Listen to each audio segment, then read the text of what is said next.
आज राज्याचे मुख्यमंत्री आदरणीय देवेंद्रजी फडणवीस साहेबांनी या ठिकाणी महाराष्ट्र राज्याचा अर्थसंकल्प हा आज विधानसभा गृहामध्ये मांडला आणि या अर्थसंकल्पामधून या ठिकाणी ह्या महाराष्ट्राला हा अर्थसंकल्प म्हणजे खऱ्या अर्थाने सर्व शेतकऱ्यांना, सर्व उद्योगांना, सर्व नागरिकांना न्याय देणारा हा अर्थसंकल्प आहे। या अर्थसंकल्पामध्ये खऱ्या अर्थाने माझ्या सोलापूर जिल्ह्याला असेल किंवा माझ्या पंढरपूर मंगळवेढा मतदारसंघाला असेल अतिशय चांगल्या पद्धतीनं निधी देण्याचं काम या अर्थसंकल्पामध्ये झालेलं आहे।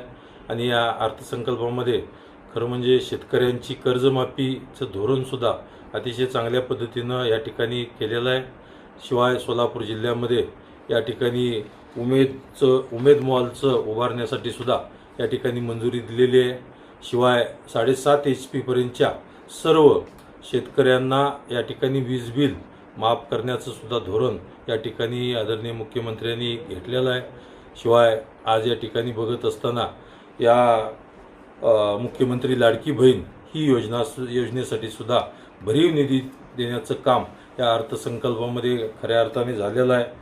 आणि आज या निमित्तानं या पंढरपूर मंगळवेढा मतदारसंघामध्ये या अनेक रस्ते, पूल आणि मंगळवेढ्याची जी महत्त्वाकांक्षी योजना आहे 24 गावची उपसा सिंचन योजना, या उपसा सिंचन योजनेला सुद्धा 60 कोटी रुपये त्या ठिकाणी तरतूद केलेली आहे।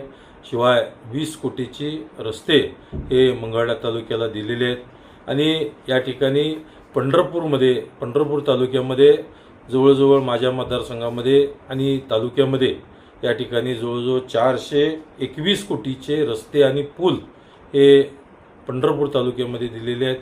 आणि नक्कीच यामुळं माझ्या मतदारसंघामध्ये जवळजवळ 500 कोटीहून अधिक निधी या ठिकाणी देण्याचं काम या अर्थसंकल्पामध्ये आदरणीय मुख्यमंत्री देवेंद्रजी फडणवीस साहेब, या राज्याचे उपमुख्यमंत्री एकनाथजी शिंदे साहेब, या राज्याचे दुसऱ्या आमच्या उपमुख्यमंत्र्या सुनेत्राताई पवार या निमित्तानं खरं म्हणजे या सार्वजनिक बांधकाम खात्याचे मंत्री शिवेंद्र महाराज भोसले आणि या आमच्या भारतीय जनता पार्टी प्रदेशाचे अध्यक्ष रवींद्र चव्हाण साहेब, सोलापूर जिल्ह्याचे पालकमंत्री जयकुमारजी गोरे साहेब यांच्यामुळं या ठिकाणी हा निधी या निमित्तानं माझ्या मतदारसंघाला मिळाला।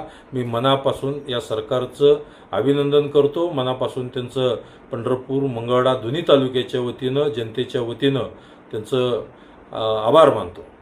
धन्यवाद।